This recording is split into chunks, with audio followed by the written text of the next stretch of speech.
মাত্র ১৫৫ টাকার জন্য হবিগঞ্জের দুপক্ষের সংঘর্ষে আহত অর্ধ শতাধিক মানুষ।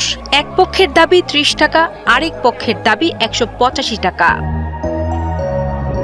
পাওনা সামান্য এই কটা টাকার হিসেবের গড়মিল থেকে হবিগঞ্জের লাখাই উপজেলার সোনেশ্বর গ্রামের দুই পক্ষের বিরোধে দেশীয় অস্ত্রের ভয়াবহ তাণ্ডবে আহত হয়েছেন অন্তত অর্ধ শতাধিক মানুষ। এরা একজন হচ্ছে দোকানদার আর একজন হচ্ছে দোকানের খরিদ্দার আর কি, বাকিতে জিনিসপত্র নিচ্ছে। তো একজন বলছে যে দোকানদার বলতেছে ১৮৫ টাকা পায় আর সে বলতেছে ৩০ টাকা পায় আর কি।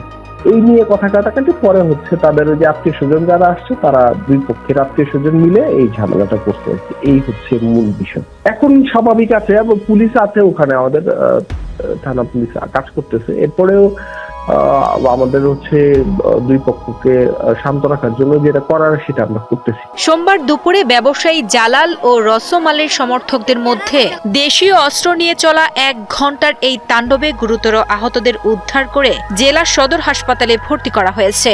খবর পেয়ে পুলিশ ঘটনাস্থলে পৌঁছে পরিস্থিতি নিয়ন্ত্রণে আনলেও এলাকায় এখনো থমথমে অবস্থা বিরাজ করছে এবং মোতায়েন করা হয়েছে অতিরিক্ত পুলিশ।